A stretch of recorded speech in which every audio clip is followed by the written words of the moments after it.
Good morning, members of Stratfield Golf Club. A little bit different today. I'm going to just do it on my drive on the way to work in the morning, the update. But yeah, first I'd just like to thank the members on just what they've had to put up with lately with the irrigation drainage project, obviously ongoing and being delayed constantly. The work we're doing to the greens to try and get rid of the POA. All these projects are for the long-term sustainability and quality of the golf course, and I understand it's quite frustrating at the moment. But yeah, just thanks for bearing with us through it. Some of our other goals moving forward in the short term are to try and improve the presentation of the golf course through the gardens and the trees, and obviously the river we need to keep working on. And our overall goal is to get this golf course to a higher standard than it currently is and it currently ever has been. And through that is through some basic things like drainage, irrigation, presentation, and then the playability of the golf course. I do understand it's been quite frustrating. This project's been dragged out, and yeah, I'd just like to thank all the members for putting up with it so far. I'd just like to give you an update on the reasons why we decided to do this irrigation and drainage project. When I first arrived at the club, the big issue, and I still think the big issue is the drainage of the golf course. The golf course just can't get wet. It's 20 to 30 mil and we're nearly carts off. We've got a very heavy soil profile, which is mostly clay, which prevents the water from getting through the profile and getting away, which leaves standing water, which leaves dead grass, which means carts are off. Condition of the golf course is poor. When I arrived, the Greens Committee said this was their biggest issue, and we made a plan to drain the golf course.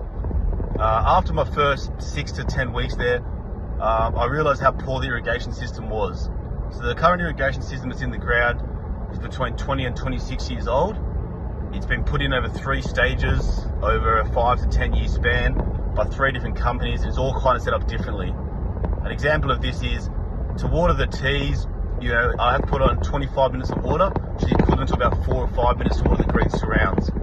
Some of the fairways on the eastern side will take 15 minutes, where the western side will be 10 minutes to get the same amount of water out. So there's quite a lot of variation in the irrigation system, which means that we're constantly have to juggle and trying to work out how much water in each part of the golf course to try to get the surfaces to be even. One of the other big issues was the current irrigation system is only 250 mil deep, and drainage will be set at a minimum of 300 up to 400 millimeters deep, which would mean that when we put this drainage system in, we would have broken all of the current irrigation system, because we wouldn't be able to water fairways, tees and greens. So this obviously wasn't an option. Without trying to design the drainage system around the irrigation system, which would have cost 3 or 4 times as much and would have been areas of the golf course we couldn't drain.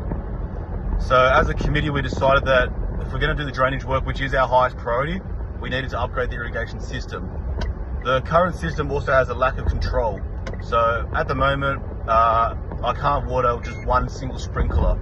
If I wanted to water a dry spot on the left of the 3rd fairway, I'd have to water a 150 metre stretch of the left fairway, or I'd have to water a stretch of maybe 60 to 80 metres left and right of the fairway, with none of it being uniform and any uniform patterns on how to control the water. So a lot of the golf course is getting wet when it doesn't need to get wet. We're wasting water, and it just makes the management of the golf course very hard. So we decided if we're going to do this, we may as well put in a system that we can control the water everywhere. So each sprinkler now will be able to be controlled individually and put individual timers on them overnight. So one might run for 5 and the one next one might run for 10 minutes. This will give us better control of the irrigation system, which means we'll be able to produce a better golf course, better get a uniform surface, and try to eliminate as much of the dry patch and wet patches as we can over time.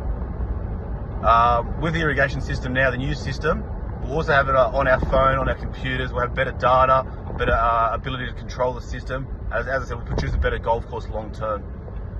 We're nearly completed the irrigation part of this project of stage 1, which is holes 9, 18, 12, 15, 16, 17. We've probably got 3, maybe 4 weeks left until that stage is over, and then we'll review what stage 2 looks like, which will most likely be on the eastern side of the golf course as well. The drainage company now obviously has been delayed. They're probably going to be here around Christmas or in the early New Year, and they will come out and they'll drain 9, 18, 12 and 15, and that will complete the drainage and irrigation stage 1 with our long-term goal to do the whole golf course. Yeah, I'd just like to again thank all the members for everything they've done to support me through this. I understand it's been quite tough. The long-term goal is to make this golf course one of the best golf courses in the Inner West. We've just got to go through a bit of pain to get there. Unfortunately, during the rebuild of the golf course, a lot of the basic infrastructure wasn't put in the ground. And it is what it is. There's no point whinging about it. We just need to get on and just get it done so you guys can have the best golfing experience. Thanks.